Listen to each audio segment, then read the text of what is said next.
बिस्मिल्लाहिर्रहमानिर्रहीम। अस्सलाम वालेकुम नाज़रीन, आप यूट्यूब चैनल देख रहे हैं। मैं इमरान खान हूं। सबसे बड़ी खबर अब तक की यह है कि इमरान खान साहब की 9 मई के 8 मुकदमात में जमानत हो गई है सुप्रीम कोर्ट ऑफ पाकिस्तान से। इससे पहले इमरान खान साहब पे सैकड़ों मुकदमात थे, एक एक करके उनके मुकदमात खत्म होते चले गए। बहुत सारे खत्म हो गए, बहुत सारों में उनकी जमानत कंफर्म हो गई, बहुत सारी सजाएं उनकी मुअत्तल हो गई। और उसके बाद अब इमरान खान साहब पे जो है वो 9 मुकदमात बाकी थे। 9 में से 8 मुकदमात फारिग हो गए हैं। अब इमरान खान साहब पे सिर्फ एक मुकदमा बाकी है, जिसकी वजह से वो अडियाला जेल में मौजूद है। वैसे मुकदमात की वजह से तो इमरान खान साहब अडियाला जेल में नहीं है। इमरान खान साहब को बेगुनाह जेल के अंदर रखा गया सिर्फ इसलिए कि पाकिस्तान की जो मिलिट्री एस्टेब्लिशमेंट है वो उन्हें अपना दुश्मन समझती है और वो ये चाहती है कि इमरान खान साहब माफी मांगे। जैसा कि फील्ड मार्शल के स्टेटमेंट में भी आपने देखा, डीजी आईएसपीआर के स्टेटमेंट में भी आपने देखा, हर दूसरे दिन टाउट्स आते हैं और वो ये कहते हैं कि सच्चे दिल से पाकिस्तान तहरीक इंसाफ माफी मांगे, वरना ये कर देंगे वो कर देंगे। तो ये एक पुरानी कहानी है जो चल रही है। एक बात तो साबित हो गई इस फैसले से कि 2 साल तक इमरान खान साहब को 9 मई के 8 केसेस में नाहक कैद रखा गया है। ये जो 9 मई के 8 केसेस में इमरान खान साहब को 2 साल तक जेल के अंदर रखा गया, ये नाहक कैद रखा गया है।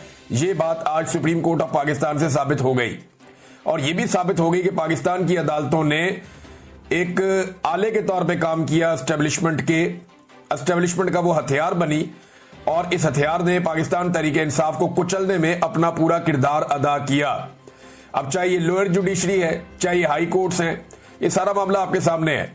ये अदालत ने फैसला दिया क्यों? देखें, अब हर तरफ जजेस कंट्रोल कर दिए गए हैं। सुप्रीम कोर्ट ऑफ पाकिस्तान में एक कंप्रोमाइज्ड किस्म के जजेस को पहुंचाया गया है।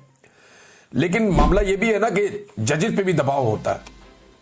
एक दिन पहले 2 मुअज़्ज़िज़ जज साहिबान ने खत भी लिखा कि जनाब गलत तरीके से अदालत चल रही है, नाइंसाफी हो रही है, कानून और आईन के मुताबिक सुप्रीम कोर्ट ऑफ पाकिस्तान को चलना चाहिए। उन्होंने निशानदेही की। वकला का दबाव बढ़ता चला जा रहा है, जजेस के अंदर से दबाव बढ़ता चला जा रहा है।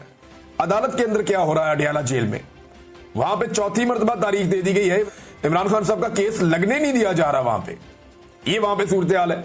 सुप्रीम कोर्ट ऑफ पाकिस्तान में इसमें बार बार की तारीख दी और बिलाखिर इमरान खान साहब को बेल देना पड़ी। लेकिन इस केस में 1-2 चीजें मैं आपको बताऊं। जो मैंने बात की है सहाफियों से, उन्होंने ये बताया कि जानबूझकर चीफ जस्टिस ऑफ पाकिस्तान ने बार बार ये जो केस था इसके मेरिट्स के ऊपर जाने से रोका। यानी केस के आपने मेरिट्स देखने होते हैं ना कि भाई ये गवाही सच्ची है या झूठी है। तो सुप्रीम कोर्ट ऑफ पाकिस्तान ने मेरिट्स के ऊपर जाने नहीं दिया मुकला को।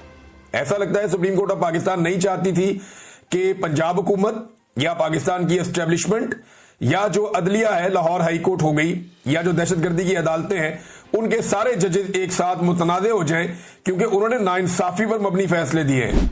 वो पुलिस वाला टेबल के नीचे घुस गया, सोफे के नीचे घुस गया, पुलिस वाला पर्दे के पीछे छुप गया, वो इतनी दूर से 4-4, 5-5 बैरियर क्रॉस करके सारी सिक्योरिटी में से गुजरता हुआ सलमानी टोपी पहन के वो इमरान खान साहब के सामने पहुंच गया।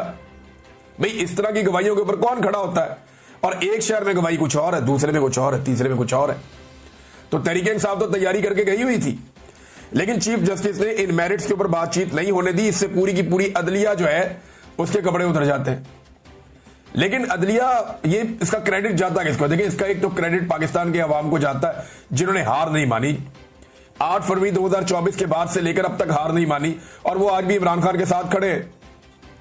दूसरा, पाकिस्तान के सोशल मीडिया को भी एक क्रेडिट जाता है, लेकिन सबसे बड़ा क्रेडिट जाता है इमरान खान साहब की जो कानूनी टीम है उसे।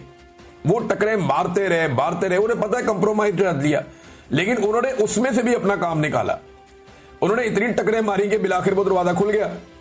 और इसमें बैरिस्टर सलमान सफदर जो है वो बहुत तारीफ के लायक है। इमरान खान साहब की जो पूरी वकला की टीम है वो सभी मुबारकबाद के लायक हैं। बैरिस्टर सलमान सफदर साहब हैं, सलमान अकरम राजा साहब हैं, इन लोगों ने बड़ा अच्छा काम किया। लेकिन जो एक प्रोफेशनली मैंने देखा कि जिस वकील ने बहुत अच्छी हैंडलिंग की तमाम मामलात की और मुकदमात की, वो बैरिस्टर सलमान सफदर है। कमाल उन्होंने केसेस लड़े हैं और जिन जिन लोगों ने उनको केसेस लड़ते हुए देखा, जिन सहाफियों ने भी देखा, उन्होंने बताया जी कि वो जबरदस्त किस्म के शवाहिद सामने रखते हैं, बड़ा टू दी पॉइंट आते हैं और बड़े अच्छे उन्होंने मुकदमात हैंडल किए हैं। बड़ी प्रोफेशनली उन्होंने इन मामलात को डील किया कि एक तरफ एस्टेब्लिशमेंट है, पूरा का पूरा एक इदारा इस काम पे लगा हुआ है, इंटेलिजेंस एजेंसियां इस काम पे लगी हुई हैं, अदलिया को कंप्रोमाइज कर दिया गया है, 26वीं आईनी तरमीम के बाद पूरे निजाम को जकड़ दिया गया है, लेकिन फिर भी वो लगे रहे। बिलाखिर इमरान खान साहब के अब 9 में से 1 मुकदमा बाकी रह गया। अब सिर्फ एक ऐसा मुकदमा है जिसमें इमरान खान साहब को जेल में रखा हुआ है। इस मुकदमे में जाने से पहले मैं आपको बताऊं कि लोगों ने बड़ा जश्न मनाया, वुकला ने बड़ी खुशियां मनाई हैं। कई जगहों पे वुकला जो है मिठाइयां बांट रहे हैं, बार काउंसिल्स के अंदर लोग खुश हो रहे हैं, नौजवान खुश हो रहे हैं।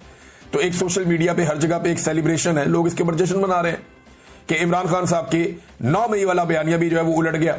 वहां पे भी उनकी अब जमानत हो गई है इमरान खान साहब की।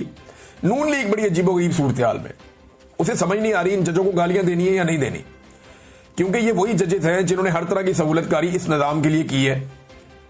ये वही जजेस हैं जिन्होंने वो सारे काम किए हैं जो एस्टेब्लिशमेंट ने और नून लीग ने उनसे गंदे काम करवाए हैं। ये सारे वो जजेस हैं जिन्होंने मिलिट्री कोर्ट्स जैसे एक घटिया काम को भी इन्होंने जवाब फराहम कर दिया और उसके हक में फैसला दे दिया। अब जब सुबह जज तब्दील हुए ना, तो उसमें यह पूछा गया इमरान खान साहब की फैमिली से कि जनाब आपको कोई एतराज है? उन्होंने कहा कोई एतराज नहीं है, जो भी जज हमें इंसाफ दो। सिर्फ अच्छा किया उन्होंने, वरना कई जर्नलिस्ट और बाकी लोग ये कह रहे थे कि जनाब अतरफुल्ला साहब को लाना चाहिए था या शहजाद साहब को लाना चाहिए था, जो दीगर जज है, जो न्यूट्रल जजेस हैं, उनको लेकर आना चाहिए था।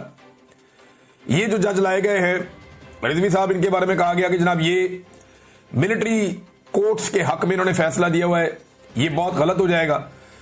लेकिन ये पाकिस्तान तहरीक इंसाफ और इमरान खान साहब की फैमिली ने बड़ा दिल किया, उन्होंने कहा जो मर्जी जज जाए हमें इंसाफ दें।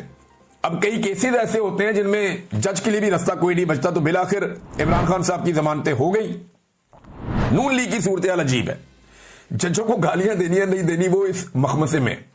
ये एस्टेब्लिशमेंट कल को अगर इनके ऊपर से हाथ उठा लेगी ना, ये एस्टेब्लिशमेंट को भी गालियां नहीं दे सकेंगे, क्योंकि जिस लेवल के इन्होंने जूते पॉलिश कर दिए इनके पास पीछे हटने का रास्ता नहीं है।